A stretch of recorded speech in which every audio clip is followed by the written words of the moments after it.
देखिए ओम के नियम को एक बार फिर से रिपीट करते हैं। ओम्स लॉ, ओम का नियम क्या होता है ना? ओम का नियम ये कहता है अगर कोई कंडक्टर आपने लिया, मान लिया जाए कि ये कंडक्टर है, इस कंडक्टर के अंदर करंट फ्लो किया गया है I, इस कंडक्टर के दो एंड हैं, ये A मान लें आप इसको और ये मान लेते क्या इसको हम लोग B। इन दोनों एंड के बीच में जो पोटेंशियल डिफरेंस है वो कितना मान लिया अपन ने? V मान। क्या माना है? V।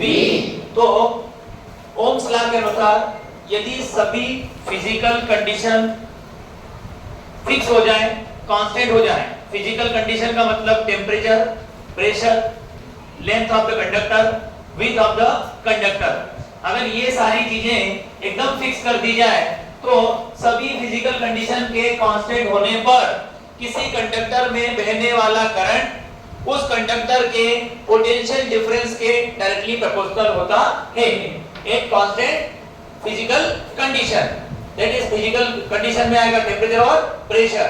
टेम्परेचर और प्रेशर के कांस्टेंट होने पर किसी कंडक्टर में बहने वाली धारा का मान उसके पोटेंशियल डिफरेंस के डायरेक्टली क्या होता है? प्रोपोर्शनल।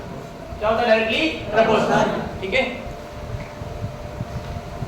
यहां पर करंट जो फ्लो रहा है वो फ्लो होने वाला करंट जो है इन दोनों के आपस में क्या होगा? प्रोपोर्शनल हो जाएगा। मतलब V का मान I के सीधे क्या जाएगा? प्रोपोर्शनल। और इस साइन को बदलेंगे में हम लोग इक्वल टू में चेंज करेंगे, क्या रखना पड़ेगा? कांस्टेंट। क्या रखना पड़ेगा? कांस्टेंट। ये वाला साइन जब बराबर बदलता है तो हमें कांस्टेंट रखना पड़ता है। यहाँ I पहले से लिखा हुआ था रियो और कांस्टेंट क्या है यहाँ पे? R। तो हमारा फार्मूला ओम के नाम के अनुसार क्या बन गया? V = I × R। V = I × R। समझे आप लोग? चलिए, ये हमारा ओम्स लॉ था। नेक्स्ट नया क्वेश्चन लिखिए। Explain the combination of resistance. Explain the combination of resistance.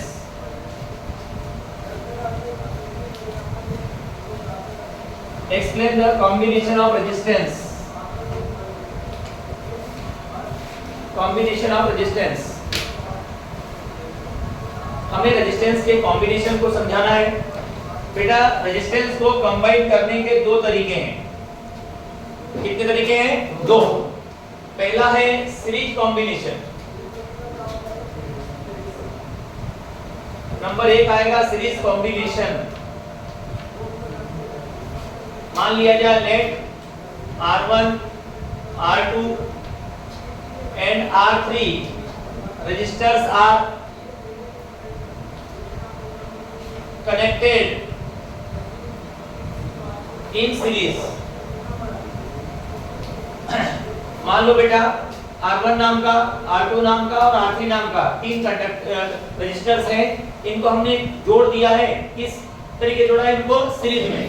Series का मतलब होता है एक का प्लस दूसरे का माइनस, दूसरे का प्लस तीसरे का माइनस। तो हमारे पास जो रेजिस्टर है ये रहा R1, ये R1 है तो ये इसका प्लस हो गया, ये क्या हो गया? इसका माइनस। फिर अगला है R2, ये R2 हो गया तो ये R2 का हो जाएगा प्लस, ये क्या जाएगा? माइनस। तो ये एक का प्लस एक का माइनस। अब ये माइनस में क्या गया? प्लस।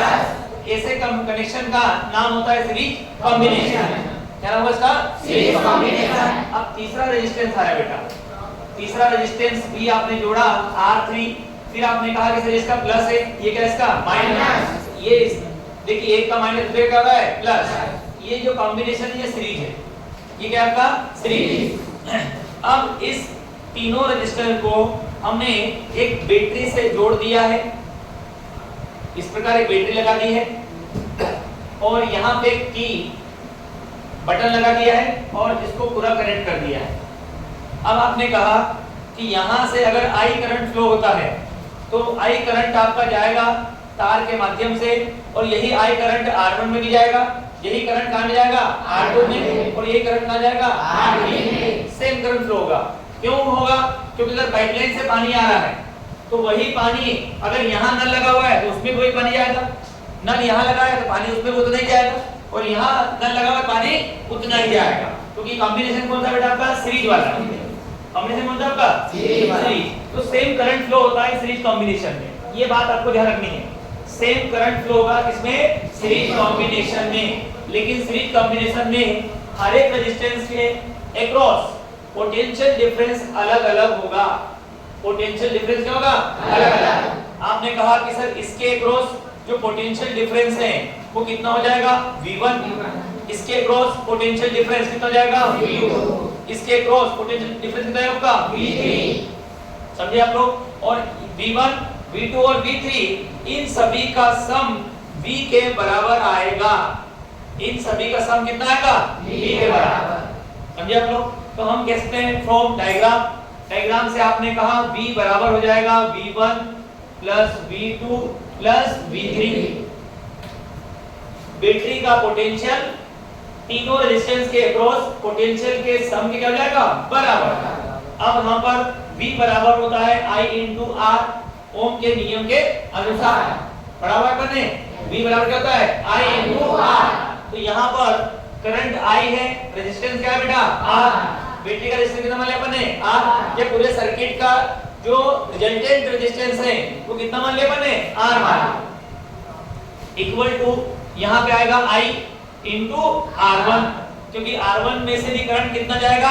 I प्लस यहाँ पे आएगा I into R2। R2 में से भी करंट कितना जाएगा? I प्लस यहाँ पे I into R3। तीसरे रेजिस्टेंस में से भी जो करंट जाएगा वो कितना रहेगा बेटा आपका? I। जब कॉम्बिनेशन होता है सीरीज रेजिस्टेंस का तो उसमें बहने वाला करंट सेम होता है। बहने वाला करंट क्या होता है? सेम करंट फ्लो हो गया यहाँ पे। अब देखिए इन 1 2 और 3 में I और I कॉमन है।